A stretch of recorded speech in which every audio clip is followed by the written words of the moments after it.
Tied to a lone cottonwood with rawhide biting her wrists, Adeline Cross faced a number that would change everything. $300 a line on a deed, and until the sun stood dead overhead, either she signed her name to it, or the heat would do what 4 men. The rope had been looped twice around the trunk and twice around her wrists, behind her back, tight enough to bruise, loose enough that Dutch McCrae could tell himself, if anyone ever asked, that he hadn't meant her any real harm, only a morning's persuasion the kind Silas Vane had grown fond of ordering and fonder still of never watching himself. And a quarter-mile downstream, where Antelope Creek bent low through a stand of willow, a dust-worn stranger crouched at the water's edge, with his horse in no apparent hurry at all, and nobody riding for the circle fee that morning had troubled to notice that the man watering his horse in their creek had buried better men than any of them for a great deal less than what they were about to do.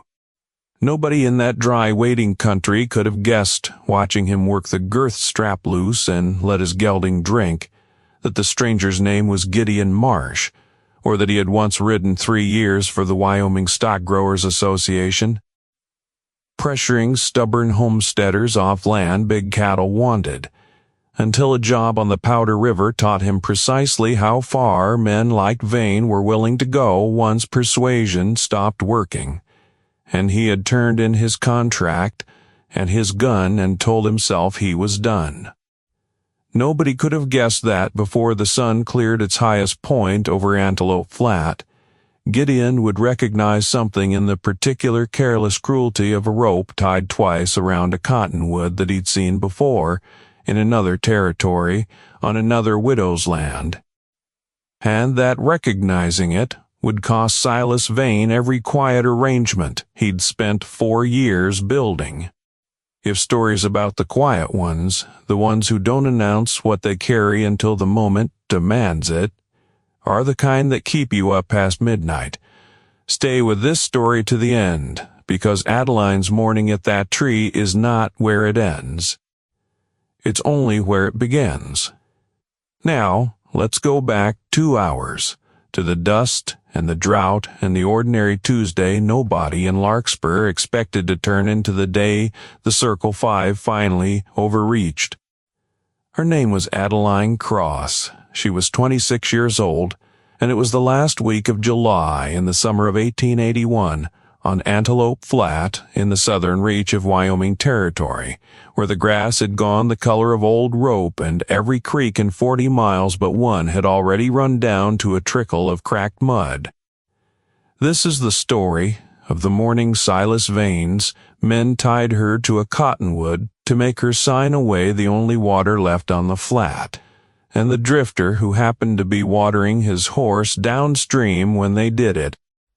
If stories about women who wouldn't sign, and strangers who wouldn't ride on, keep you watching, tap join beside the channel name and become a member. It costs you nothing, and it keeps these stories coming every week. Antelope Flat had not always belonged to one man's cattle, and the old-timers who still gathered on the mercantile porch in Larkspur of an evening remembered, with a kind of tired disbelief, the years before Silas Vane rode in from Texas. 11 separate homesteads strung along Antelope Creek and its 2 feeder washes, 11 families who'd staked their 160 acres apiece under the same government promise, back when the flat still had rain enough most years.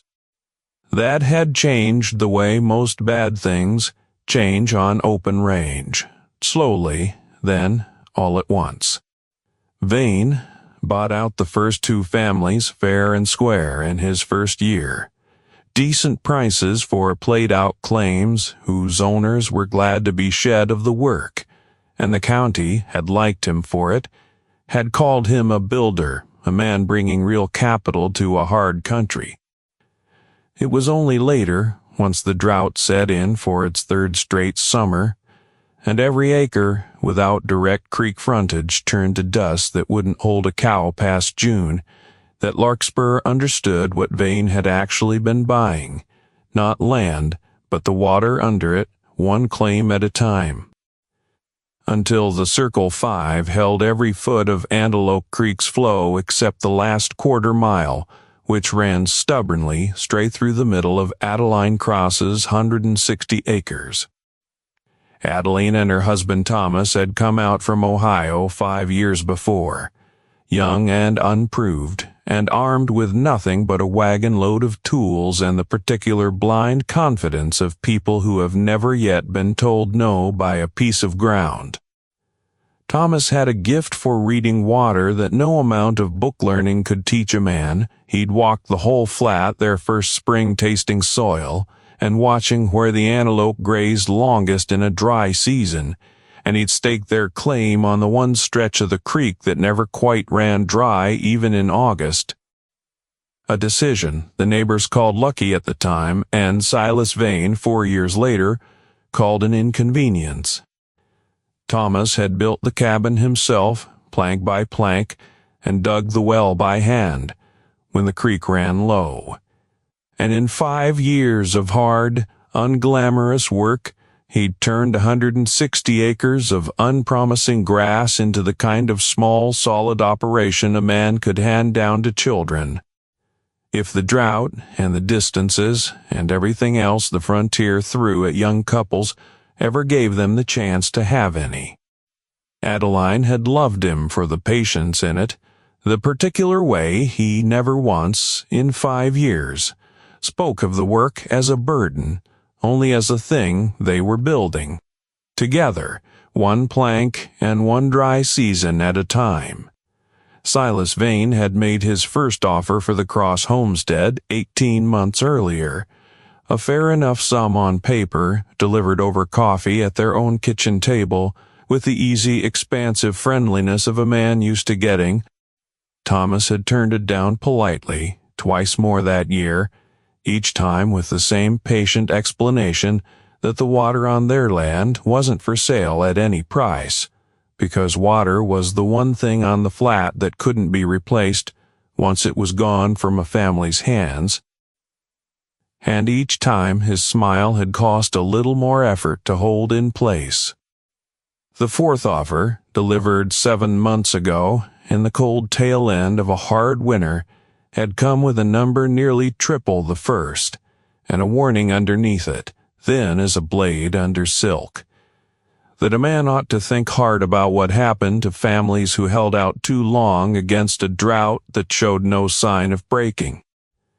Thomas had turned that one down, too. The same evening it was made, and 3 days later he was dead, thrown, according to the county coroner, from a gentle mare he'd ridden 1,000 times, at a shallow wash he could have crossed blind, on a dry, windless morning, with no earthly reason for a sure-footed horse to stumble. Nobody in Larkspur had questioned the coroner's finding out loud, because the coroner was a soft, well-fed physician named Emery Slade, who held a standing arrangement to doctor the Circle 5's hands and horses both. And because questioning it meant questioning Silas Vane, was not a thing decent people did over supper if they wanted to keep their own water running. Adeline had buried her husband on a rise behind the cabin with her own 2 hands and a borrowed shovel, because the 2 neighbor families still holding out on the flat were too frightened of the Circle 5 to be seen helping her dig. And she had stood at that grave in a black dress, gone gray with dust, and made herself a promise that had nothing to do with grief and everything to do with the particular stubbornness Thomas had loved in her, that she would not sell what he'd died defending to the man everyone quietly believed had killed him. Not for any number Silas Vane cared to write on a piece of paper. Sheriff Otis Bramwell was not a corrupt man, only a tired one, 3 years into a job that paid him barely enough to keep his own small spread afloat, and required him more and more often to enforce a peace that mostly benefited whoever in the county. He had ridden out to the Cross place himself, the week after Thomas died, and walked the wash where the fall was supposed to have happened, and stood there a long while, frowning at ground that showed no rock, no gopher hole, nothing a sound horse should have stumbled on. And he had gone back to Larkspur and written it up exactly the way Dr. Slade's report told him to, because a sheriff with no evidence beyond a bad feeling, and a county commission that took half its road money from Circle 5 beef contracts, was not a man in any position to call a cattle baron a murderer on instinct alone. It sat wrong with him for months afterward the way certain unfinished business sits wrong with an honest man who can't yet do anything about it. And he kept it filed away in the back of his mind, the way a careful lawman keeps everything that doesn't quite add up, waiting for the day it might. Vane's patience with Adeline's refusals had a shape to it that anyone in Larkspur could have read plainly. If anyone had dared look closely, a fifth offer in the spring, gentler in tone, mutt. Delivered not by Vane himself, but by Dutch McCrae, his segundo, with none of Vane's practiced warmth left in it at all, and now, at the driest, most desperate point of the worst drought Antelope Flat had suffered in a decade. Vane had run out of whatever thin patience he'd started with. He needed Adeline's water before the herd started dying in earnest, needed it in weeks, not seasons, and a man who had already arranged one convenient accident on that land was not in the end. That was the shape of the morning Dutch McCrae rode onto the Cross homestead with 3 men behind him, Boone Ratliff, a broad, unhurried rider who did whatever McCrae told him without asking why twice. Cyrus Pell, older and quieter, the kind of man who'd done worse than this in other counties and stopped being troubled by it somewhere along the way. And a younger hand named Jimmy Otts, barely 20, who kept his eyes down and his hands busy with his reins the whole ride out. The particular discomfort of a boy who hadn't yet learned to stop feeling what a job like this ought to make a man feel. McCrae carried a folded deed and a fountain pen in his breast pocket, and he carried, coiled at his saddle horn, 40 feet of good rawhide rope that had nothing to do with cattle work at all. And he had told the other 3, plainly, before they ever crossed onto Crossland. Vane wanted done if the widow said no a 7th time. Adeline had been in the yard hanging wash when she heard them coming, 4 riders raising dust down the wagon track from the county road, and something in the particular unhurried way they rode, not the pace of neighbors, not the pace of men with honest business, told her before McCrae ever opened his mouth that this visit would not go the way the last 6 had. She had a shotgun inside the cabin door, loaded and within easy reach, the way any widow alone on contested land learned to keep one, but McCrae's 3 riders had fanned out wide before she could so much as think about reaching it.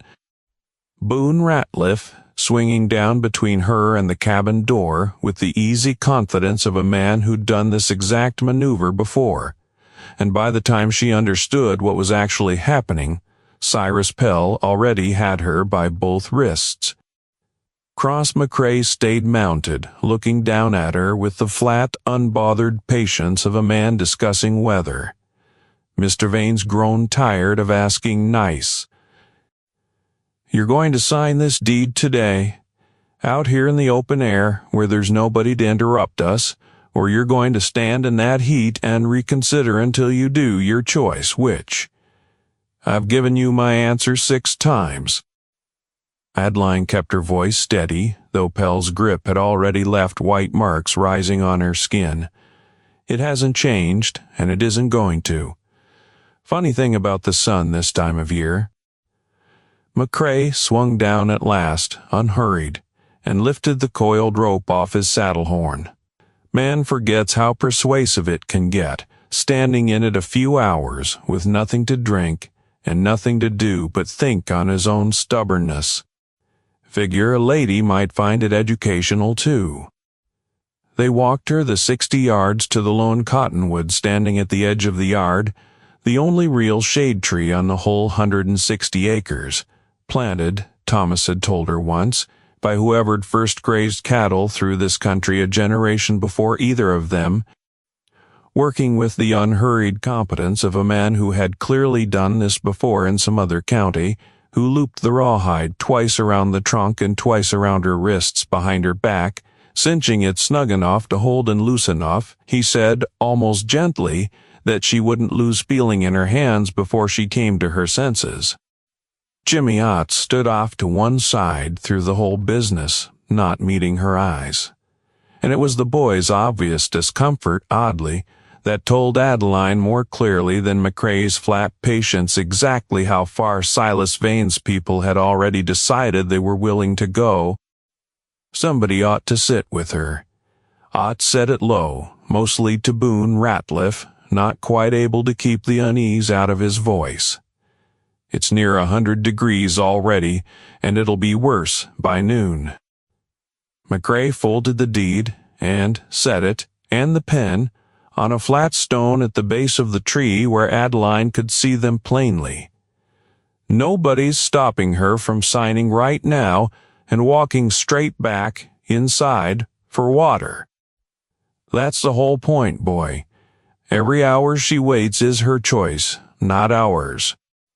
They mounted up after that and rode a slow patrol around the yard's edge, rather than leaving outright, close enough to watch, far enough that a passing traveler might not immediately guess what was happening at the tree, Vane's particular instruction, delivered through McCrae, like nothing more than a widow resting in the shade, in case word ever reached a federal marshal or a territorial newspaper that cared to ask hard questions about how the Circle V conducted its business.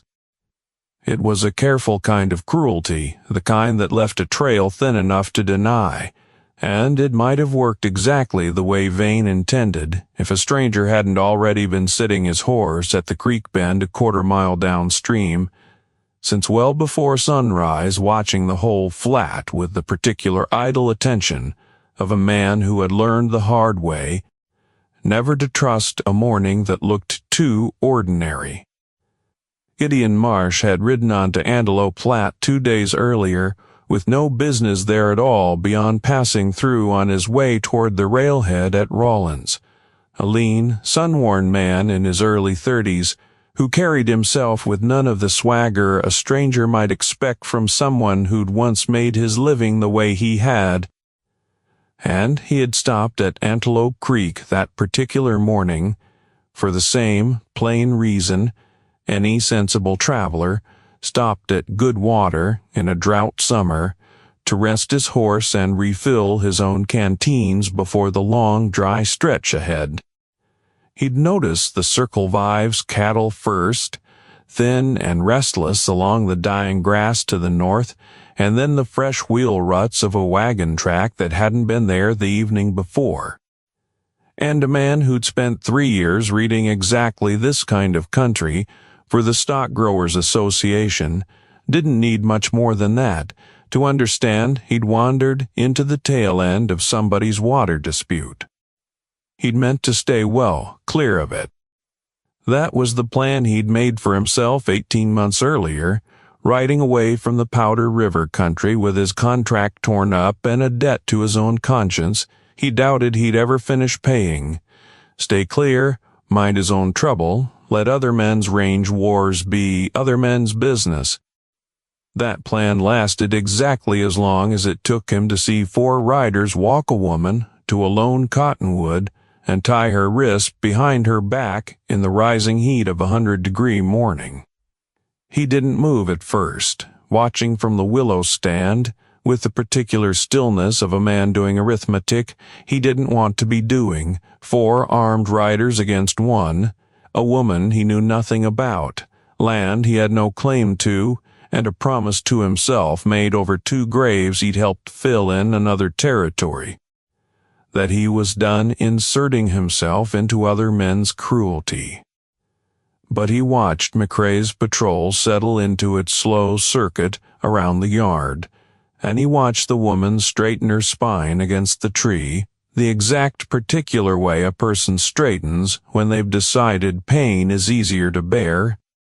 And something in that posture reached back 4 years and pulled loose a memory he'd spent a long time trying to bury. Another widow, another rope, another cattle outfit segundo, standing over her with the same flat, unbothered patience. McCrae was showing now, and Gideon Marsh had been the man holding that rope himself once.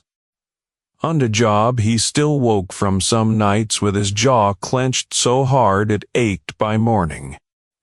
He led his horse out of the Willows at an easy walk, no hurry in it at all, the particular, unhurried pace of a man who wanted every rider on that patrol to see him coming from a long way off. Boone Ratliff spotted him first and called it out to McCrae, and by the time Gideon crossed the last 100 yards of open ground, all 4 riders had turned to watch him come, McCrae positioning his horse between the stranger and the tree, needed to back that confidence up against someone who actually knew what he was doing. "This is circle business," Mr. McCrae's voice carried the same flat patience he'd used on Adeline. "Nothing here concerns a passing traveler. Water your horse and ride on." I did water him. Gideon stopped his horse a comfortable distance off, hands loose and visible, nothing in his posture that read as threat, yet. Quarter-mile downstream, better part of an hour now, which gave me plenty of time to watch you tie a woman to a tree in this heat.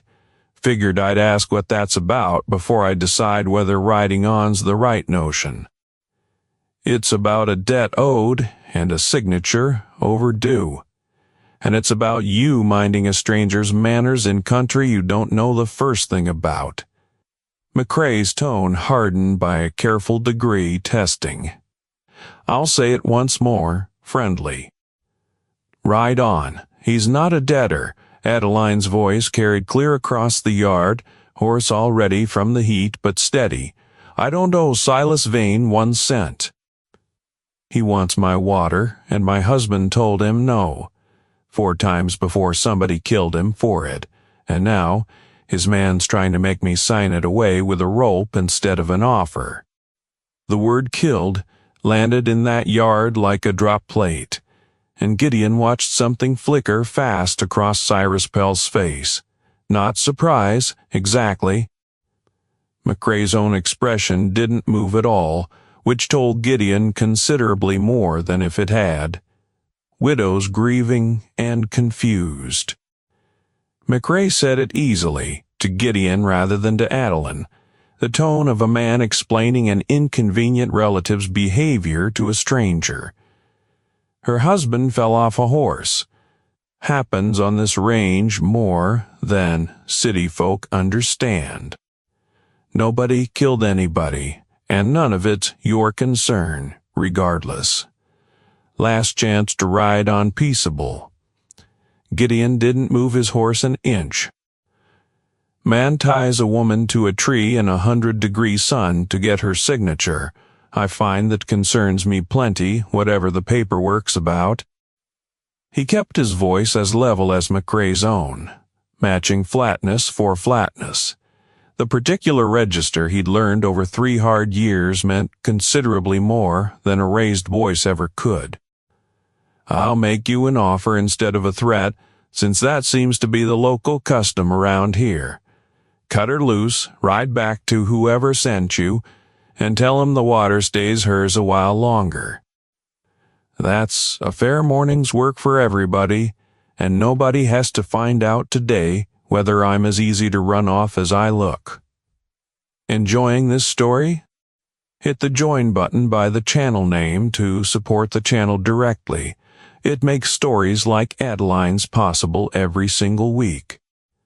Boone Ratliff laughed, short and genuine, The laugh of a big man who'd never once in his life had cause to doubt his own size mattered in a standoff, and started to swing down off his horse, with the plain intention of settling the matter with his fists. "Hold up, Boone." McCrae's eyes had narrowed on Gideon in a way they hadn't a moment before. Studying the loose, easy way the stranger sat his saddle, the particular economy of his movements, the flat calm that hadn't cracked once through the whole exchange. "You've got the look of a man who's done this dance before, mister. Care to tell me where? Wouldn't mean anything to you." Gideon held his stare without blinking. "Different territory, different cattle outfit, same exact conversation, more or less, word for word. I remember how it ended that time, too. Wasn't good for the men holding the rope. That landed somewhere real." Gideon could see it. The smallest hesitation crossing McCrae's face, the recalculation of a man who'd walked into what he'd assumed was an easy morning's intimidation, and was now doing quick, unhappy arithmetic about the odds of 4 against 1 when the 1 didn't spook. But 4 armed men against 1, even a dangerous one, was still 4 against 1. And McCrae was not a man who backed down from good odds on a stranger's word alone. Boone Cyrus. McCrae's voice dropped low, all pleasantness gone out of it now. "Get him off that horse." What happened over the next 10 seconds was not, by Gideon's own later accounting, anything close to the gunfight the moment's tension might have promised. Ratliff went for him first, exactly as big, overconfident men usually did, catching Ratliff's charge with an elbow that dropped him flat in the dust before the bigger man's fist ever found their target. And by the time Cyrus Pell had cleared leather, Gideon already had his own revolver drawn and level, not aimed to kill. None hurried steadiness of a man who had made this exact calculation 100 times before, and knew exactly how much threat it took to end a fight before it truly started. Nobody's dying on this ground today if everybody's sensible about the next 10 seconds. Gideon's voice hadn't risen at all through the whole exchange. "Mr. McCrae, you can ride back to Vane with a story about a stranger who got the drop on you, or you can ride back with a story about how 3 of your men are lying in this yard. Either way, you're riding back without her signature. Your choice, which story you tell him." Jimmy Ott, still mounted, still hadn't drawn at all. And something in the boy's stillness, the plain visible relief of someone who hadn't wanted any part of this from the start, told Gideon he'd read at least one of these 4 men correctly. McCrae held the standoff a long, ugly moment, weighing whatever calculation ran behind his flat eyes, and then, slowly, deliberately, he raised both hands away from his own holster and nodded once, sharp. "Cut her loose, Cyrus. We're done here for today." He said today with a particular weight that made plain this wasn't surrender so much as postponement, and his eyes, when they found Gideon's again, carried none of the easy patience they'd started the morning with. "Mr. Vane's going to want your name, mister, before this business is finished. Gideon Marsh." He said it plain, no hesitation in it at all, watching for whatever flicker of recognition the name might or might not draw. "Tell him I used to do exactly this kind of work myself, for exactly the kind of outfit his is turning into. And tell him I quit it, because I found I couldn't stomach watching it done to people who didn't deserve it. He can make of that whatever he likes." McCrae's face didn't show recognition, not quite, but something in it tightened all the same, and he mounted without another word, and rode off north toward the Circle 5 at a pace just short of a hurry, Ratliff limping and furious behind him, Pell silent, and Jimmy Otts glancing back once, just once toward Adeline still standing at the tree. before he turned his horse and followed the others. Gideon crossed the yard and cut the rawhide with his own knife, careful of the raw skin underneath, and Adeline sagged forward the instant her wrists came free, catching herself against the trunk rather than falling, pride holding her upright, even as her legs threatened otherwise.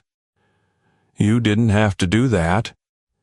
She said it low, working feeling back into her hands, watching him with the particular wary gratitude of someone who'd learned, recently, and hard not to trust easy kindness from strangers on this stretch of range. "You don't know me. Don't know a thing about this fight." Didn't need to know much. Gideon sheathed the knife and offered her his canteen, waiting until she'd taken a long drink before he spoke again. "Man ties a woman to a tree in this heat. That tells me most of what I need to know about the man doing the tying. And considerably more than I want to about the man who sent him. You gave him your real name." She studied his face, working out something she couldn't yet name. "You could have ridden off after and been 3 counties gone before he even thought to ask around after you. Could have." Gideon looked north, toward the dust still hanging over the Circle V's riders retreating across the flat. "But a man like that's going to keep coming now that you've refused him with witnesses standing there watching it happen. And I've found it generally goes better for everybody if the trouble knows exactly who it's dealing with up front." He looked back at her. "Besides, I've got a bad habit of not riding on from things I've decided are wrong. Costs me time I don't always have. Hasn't cost me my life yet." She didn't answer that right away, still working the last of the numbness from her wrists. And in the silence, Gideon took his first real look at the homestead behind her, the well-built cabin, the careful fencing, the particular evidence of years of patient work that a man could read in a place even from a distance. Some echo of another homestead in another territory settled into his chest with a weight he recognized and didn't entirely welcome. Adeline Cross. She offered it plainly, the first genuine warmth reaching her voice since he'd ridden up. "And I owe you water and shade at the very least, Mr. Marsh. Whatever else this morning's already cost you." Gideon's fine. He led his horse toward the shade of the very cottonwood she'd been tied to, an irony neither of them remarked on aloud. "And you don't owe me anything yet. This isn't finished. Man like Vane doesn't send 4 riders and walk away quiet after they come back empty-handed. He's going to come again, harder, and I expect I'd better understand exactly what I've ridden into before he does." She told him then, sitting in the tree's own shade with the water he'd offered, and a story she hadn't had cause to tell a stranger before, the whole shape of it, Thomas, the creek, the 5 offers before this morning's, the coroner's tidy report on a horse that had never once stumbled crossing that wash in 5 years of daily use. The particular hollow certainty she'd carried for 7 months that Silas Vane had traded her husband's life for a piece of ground he wanted, without one shred of proof strong enough to bring to a sheriff already stretched thin between his own conscience. Gideon listened without interrupting the old careful habit of a man who'd spent 3 years learning that the truth in these situations rarely arrived all at once. And by the time she finished, the sun had climbed well past the point where she'd have still been tied to that tree, sweating and thirsty and alone. If he'd ridden on toward Rawlins the way any sensible stranger minding his own business would have. "I believe you," he said it plainly, no performance in it. "Not because I've got proof yet, I don't, not one thread of it, but because I've seen exactly this pattern before, in a different territory, wearing a different rancher's name, and it never once turned out to be coincidence." He stood, brushing dust from his knees, looking north again toward the Circle 5. "Give me a few days on this flat before I ride on. I've got questions I'd like answered, and I find I'm not in as much of a hurry to reach Rawlins as I was yesterday morning." She studied him a long moment, weighing a stranger's offer against 7 months of learning. Hard, exactly how little most offers on this flat were worth. "Why?" she asked finally, simply. "You said yourself you've got no stake in this land." "No stake in the land." Gideon met her eyes, and something honest moved behind his own for the first time since he'd walked out of the Willows. And whether a man like Silas Vane gets to keep doing this to people because nobody with the nerve to stop him ever happens to be watering his horse close enough to see it happen. I watched it happen once before and didn't stop it in time. Don't much care to watch it happen twice. Silas Vane received Dutch McCrae's account of the morning in the study of the Circle V's ranch house, a room built deliberately grander than anything else on Antelope Flat, with a hand-carved desk shipped up from Denver and a window positioned to look out precisely over the grazing land he'd spent 4 years assembling one coerced sale at a time.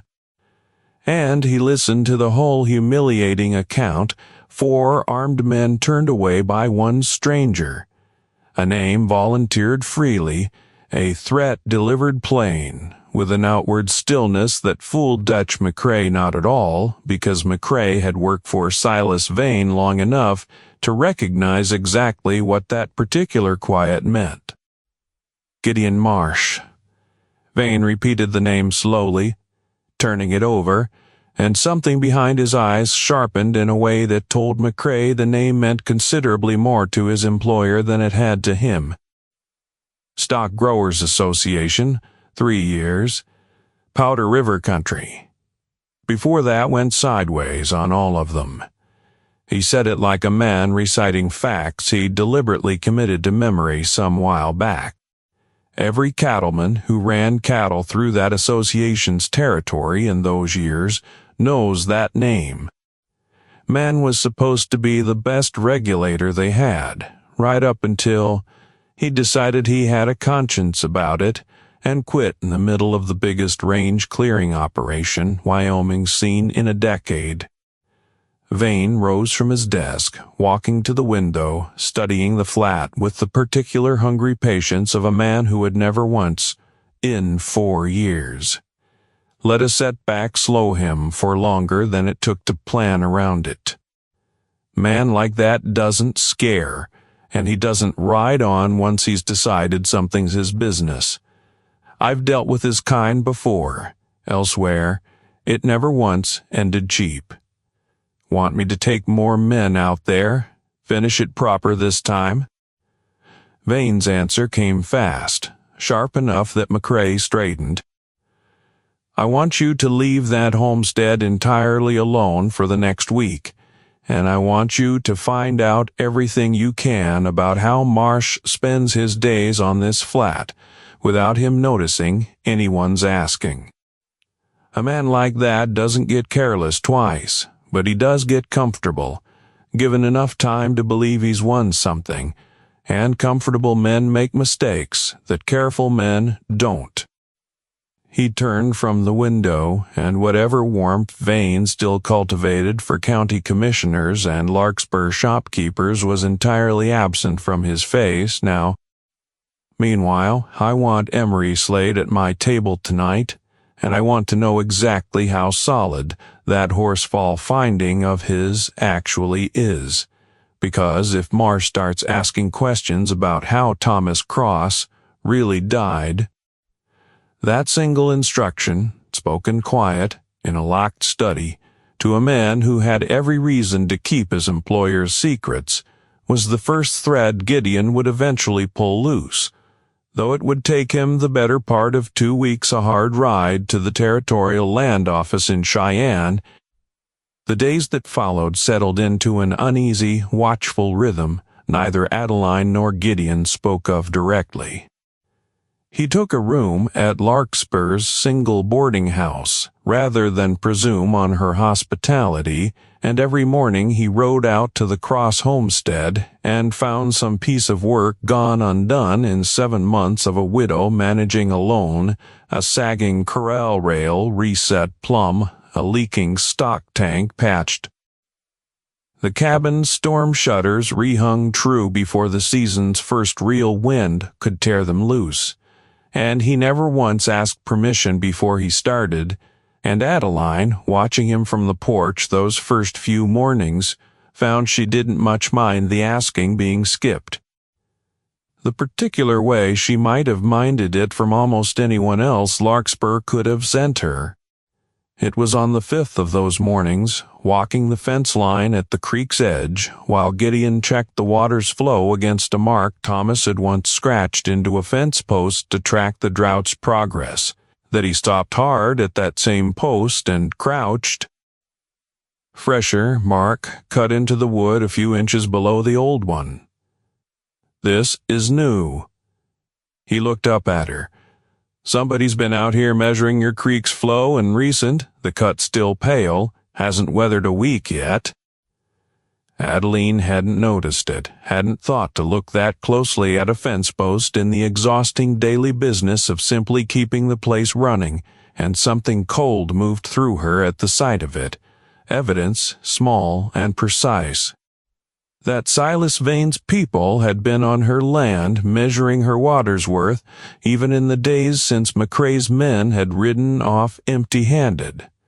He's not done, Gideon straightened, studying the mark a long moment. This isn't a man planning to give up quietly on losing a fight in your yard. This is a man building a case for something, a legal claim maybe, or a survey argument about water rights that predates your husband's claim. I need to see whatever paperwork you've got on this homestead, Adeline. Every deed, every survey, filing, everything Thomas ever kept on this place. What they found together that evening, spread across the kitchen table by lamplight, was Thomas's own careful record-keeping.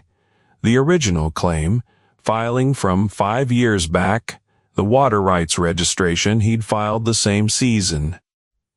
To a letter Adeline had never fully understood the significance of, until Gideon read it twice through and went very still. It was a notice filed with the Territorial Land Office 8 months before Thomas died, granting the Circle 5 a right-of-way easement across the northern edge of the Cross claim, a narrow strip of ground running as it happened, filed and approved months before Thomas's fatal fall, months before Vane had ever made an offer high enough to suggest real urgency, at a point when nothing in the Cross family's public dealings with Silas Vane would have explained why a cattle baron needed legal passage across land he hadn't yet made a serious play to buy. He filed for access to your creek 8 months before your husband died. Gideon set the letter down carefully, the old familiar cold certainty settling into his chest. That meant a case had just stopped being suspicion and started being something closer to fact. Before the warning underneath it, that means Vane already knew, 8 months before Thomas ever turned him down that last time, that he was going to need this water regardless of whether your family sold it to him willingly. He looked up at her. A man doesn't file for right-of-way access to land. He's still negotiating to buy fair, Adeline. He files for it when he's already planning around the possibility the sale won't happen the easy way. That single letter changed the shape of everything Adeline believed about her husband's death. If frontier justice stories like this one keep you watching to the very end, become a channel member and tap Join Right. It helps more than you'd think, and it's the difference between 1 story a week and 2. You're saying he planned it. Adeline's voice had gone very quiet. the particular flatness of someone hearing a suspicion she'd carried 7 months, finally spoken plain by somebody besides herself. Planned Thomas's death before it happened. I'm saying the paperwork raises the question in a way that ought to worry a territorial land office considerably more than it's worried Larkspur Sheriff so far. Gideon folded the letter carefully back into its original creases. I need to ride to Cheyenne. There'll be a filing record at the land office with an exact date on it, and if I can find the clerk who processed it, I might find out who actually requested the survey work that led to it, because 8 months ago, Silas Vane wasn't the kind of man who filed his own paperwork personally. Somebody surveyed this creek for him first, and that somebody's name is sitting in a ledger in Cheyenne right now, waiting for somebody to ask. The 2-day ride to the territorial capital gave Gideon plenty of empty dust-blown miles to turn the whole ugly shape of it over in his mind, the particular grim satisfaction of a man watching a pattern he'd suspected from the first morning. Once a patient young clerk named Wilder Pruitt understood exactly who he was asking on behalf of and why, confirmed more than even Gideon had expected. The survey request behind the right-of-way filing had been commissioned not by Silas Vane directly, but by a Cheyenne surveying firm on retainer to the Circle V, and the survey itself had been conducted, according to the firm's own dated field notes, during the exact same week that Thomas Cross had turned down Vane's third offer, meaning Vane had ordered his people out to measure the Cross family's water before he'd ever made the fourth offer, before the warning underneath it, at a point when, by every account Adeline had given, their dealings with the Circle 5 still looked from the outside like ordinary neighborly negotiation. He was already planning to take it whether or not she ever sold. Pruitt said it slowly, working through the dates himself, a young clerk's genuine unease showing through his professional caution. That's not proof of murder, Mr. Marsh. I'll be honest with you, that's proof of a man planning ahead, which a good businessman does regardless of his other intentions. A territorial judge would need considerably more than a survey date to hang a man. I understand that. Gideon copied the dates carefully into his own notebook. But it's the first thread that doesn't fit the story Vane's been telling. And I've learned that once you find the first thread, the rest generally starts coming loose faster than a man expects. The second thread came not from paperwork, but from a Larkspur liveryman named Ezra Tolliver, an old careful horseman who had shod half the animals on Antelope Flat for going on 20 years, and who agreed once Gideon explained plainly and quietly what he was looking into. To walk him through exactly what a sound-footed mare like Thomas Cross's would and wouldn't do, crossing a wash she'd crossed 1,000 times, sober and dry. That mare never stumbled in her life, far as I ever heard, and I shod her personal for 4 years. Tolliver spoke low, glancing once toward the open livery doors as though even discussing this in his own barn made him nervous. Coroner's report said she threw Thomas over her head at a walk, on flat dry ground, no rock, no hole, nothing spooking her that anybody's ever named. I've shot horses 40 years, Mr. Marsh.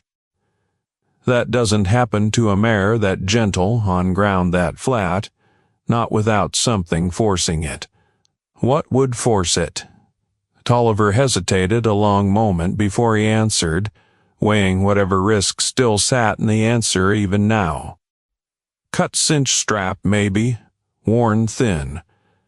Deliberate so it looks natural till it gives underweight at just the wrong moment. Or a burr worked up under the saddle blanket, where a rider wouldn't feel it settle till the horse bucked hard enough to unseat him.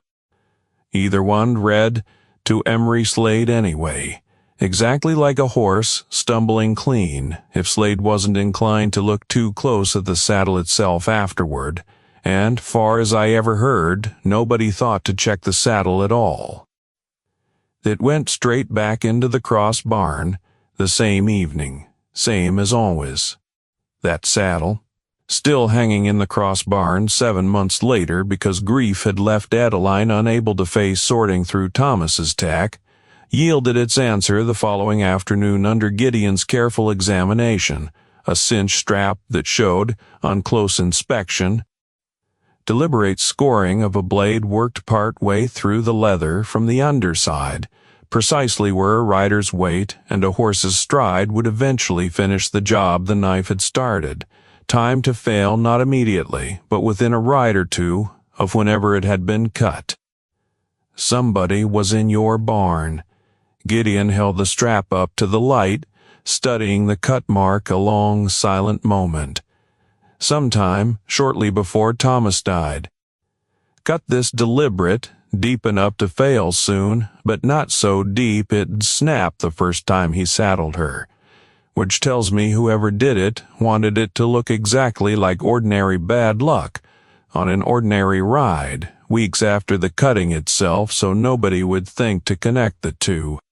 He looked at her. This is murder, Adeline.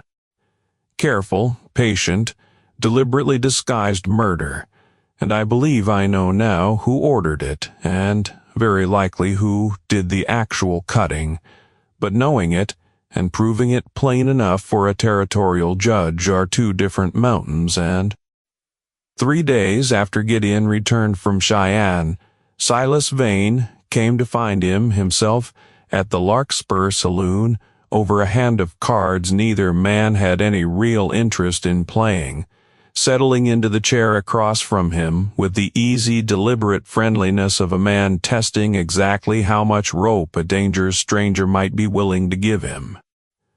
"Folks are talking about you, Mr. Marsh." Vane dealt without waiting to be invited, his voice pitched pleasant and low. "Stock growers regulator who quit his badge on principle, rides onto my flat, and inside 2 weeks has my own foreman spooked and my land office filings apparently interesting reading. That's either the most persistent stranger Larkspur's ever hosted, or a man with a particular reason for digging where he's digging. Man can be persistent and have a reason both. Gideon studied his cards without much genuine interest in them. Doesn't have to be one or the other. No, he doesn't. Vane's smile stayed easy, but something colder moved underneath it. I'll admit a professional curiosity, though, about a regulator who quit the association over one bad job on the Powder River, and then rode straight onto my flat and inserted himself into a private business dispute. You've got a reputation for minding your own affairs. Last I heard, that reputation seems to have expired somewhere between there and here. Maybe it expired the morning I watched 4 of your men tie a widow to a tree." Gideon set his cards down and looked at Vane directly for the first time since they'd sat. Or maybe it expired 8 months back, when somebody commissioned a survey of her creek before you'd made an offer, serious enough to explain needing one. I generally place things eventually, Mr. Vane. Something moved fast behind Vane's eyes, gone almost before it registered, and then the pleasant mask settled back into place, smooth as ever, though the warmth in it had thinned considerably. He rose from the table without touching his cards. "I'd think carefully, Mr. Marsh, about how far a man wants to walk down a road built on a survey date and a foreman's bad temper. I've built considerable standing in this county over 4 years, standing that doesn't unwind easy on the word of a drifter with a grudge against cattle outfits generally. Wasn't planning to unwind it on my word alone." Gideon held his stare unhurried. "I'm planning to unwind it on a cut cinch strap sitting in the cross barn right now, and a Cheyenne survey filing with a date that doesn't match your story, and whatever else turns up once a territorial judge starts asking Emery Slade hard questions about a horse that never once stumbled in 5 years, until the 1 week it happened to matter. Vane left without another word, and Gideon sat alone at the table a long moment afterward, turning over the particular flat-controlled anger he'd watched settle into Vane's face in the instant before the mask came back down, the look Gideon had learned over 3 hard years in this business. Tugly arithmetic about whether it was still cheaper to buy his way clear of a problem or simply remove it. The removal came 2 nights later, and it came for Gideon rather than for Adeline, a decision Vane would later have ample cause to regret. 2 riders Gideon didn't recognize, not McCrae's men, hired guns brought in fresh from outside the county, the particular precaution of a man careful enough to keep this piece of business separate from anything traceable back to the Circle Vive, directly jumped him in the alley behind Larkspur's boarding house. And it was only 3 hard years of exactly this kind of work, and the particular habit of never once walking an unfamiliar alley without checking every shadow twice, that let Gideon put both men down before either one's knife found real purchase, though not before one blade opened along. Shallow cut along his ribs that bled through his shirt before he'd walk the 2 blocks back to have it looked at. Sheriff Bramwell arrived at the boarding house within the hour, roused by the boarding house keeper's frantic knocking, and found Gideon sitting steady in a kitchen chair while the town's one doctor worked stitches into his side, and something about the whole scene.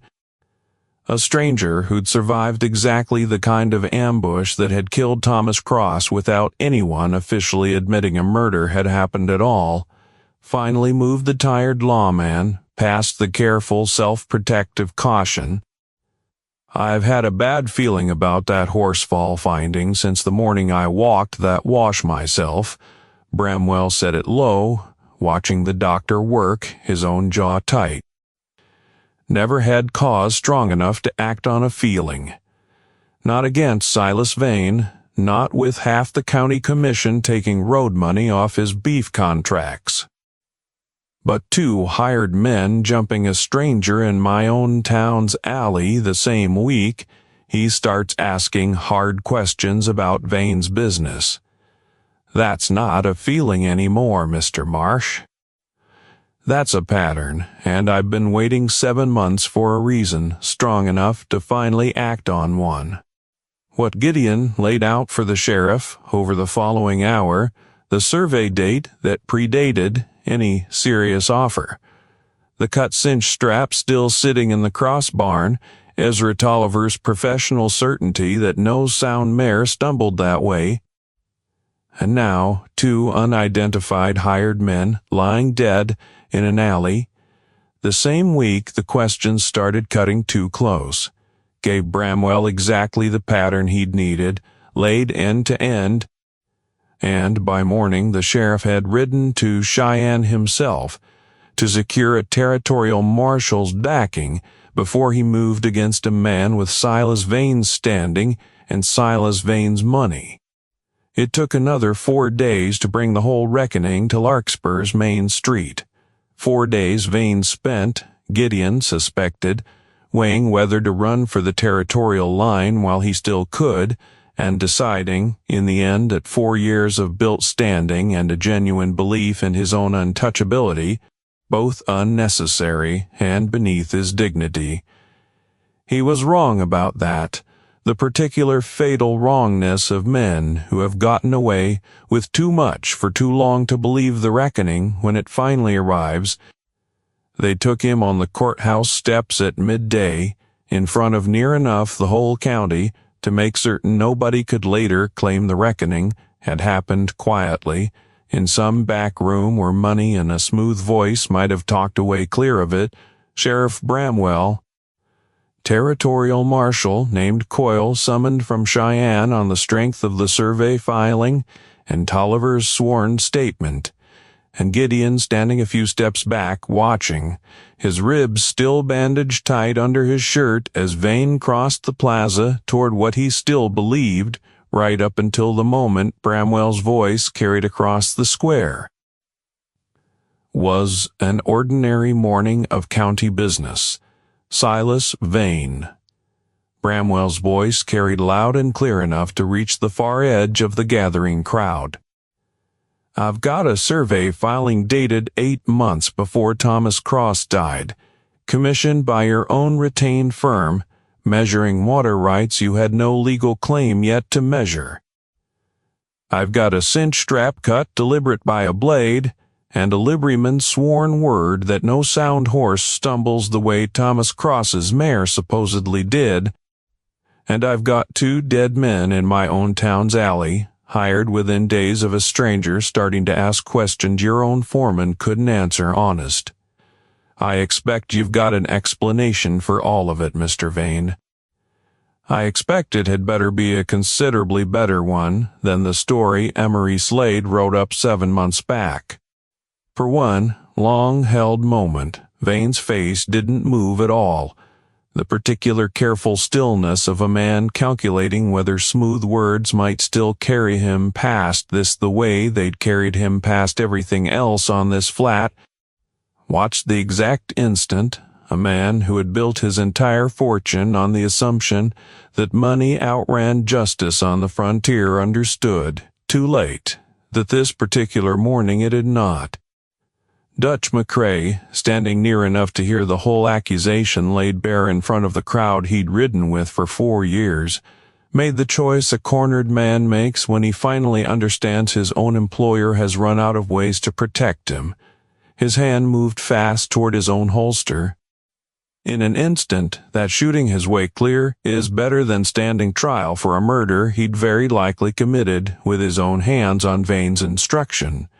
And Gideon, who had never once in 3 hard years lost the particular instinct that had kept him alive through work, closed the distance before McCrae's pistol ever cleared leather, driving the man's wrist down hard against the courthouse steps, while Marshal Coyle's own men closed in around the rest of the Circle 5 riders gathered nearby.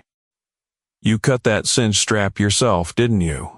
Gideon said it low, close, only McCrae close enough to hear it clean over the crowd's rising noise, his knee still pinning the foreman's wrist against the stone. Rode out there some quiet evening, worked the blade in deep enough it'd hold a ride or 2 before it failed. Timed exact, so nobody would ever think to connect it back to whoever'd been in that barn weeks before. That's not a man following orders in the heat of a bad moment, McCrae. That's a man who planned a murder careful enough to make it look like an accident, and then tied a widow to a tree 7 months later to finish stealing what he'd already killed her husband for. McCrae didn't answer, jaw locked tight, but something in his silence, the particular guilty silence of a man who has run entirely out of stories that still hold together, told the whole watching crowd everything his mouth refused to. Vane's own composure finally broke in full, there on the courthouse steps with the whole county watching. And what came out of him in the next furious minute, half confession, half accusation, flung at McCrae forever leaving evidence careless enough to be found, half a bitter, self-pitying argument that a man building something real for this county deserved leeway, a mere widow's stubbornness had denied him, did more to convict him in the eyes of that crowd than any survey filing or cinch strap ever could have, because Larkspur had spent 4 years quietly wondering about the price of the circle fees, and hearing that price spoken aloud, unguarded, by the man who'd paid it in someone else's blood, was a thing the town would remember considerably longer than it remembered his generosity. It took the better part of 2 weeks for the full paperwork of it all to settle, Marshal Coyle's office confirming the survey firm's dated field notes against the land office filing. A formal inquest reopening Thomas Cross's death with Ezra Tolliver's sworn testimony entered plain into the record. Faced with the prospect of his own complicity in a murder finding coming to light, suddenly and considerably more forthcoming about exactly how much of his original coroner's report had been written the way Silas Vane's money preferred rather than the way the evidence actually pointed. The Territorial Land Office voided the right-of-way easement entirely. Once it became plain the filing itself was part of a scheme built on a murder committed to force its own necessity. Finally came forward with accounts of their own. Fences moved in the night, cattle mysteriously scattered onto contested grass. Small, patient cruelties that had never once, alone, amounted to proof, but which, laid end-to-end against a murder finally proven, painted a 4-year pattern the whole county was ashamed, by the time it was done being told, to admit it had let go unquestioned for so long. Silas Vane stood trial in Cheyenne that autumn and was convicted on the strength of the survey dates, the cinch strap, Tolliver's testimony, and Emery Slade's eventual reluctant honesty, and Dutch McCrae offered a lighter sentence in exchange for a full confession, closing the last open question in Adeline's 7 months of grief-worn certainty. The Circle V's herd and grazing leases were broken up and sold off piecemeal by a territorial receiver, some of that land eventually finding its way back, at fair prices this time, into the hands of families Vane had spent 4 years quietly starving off it.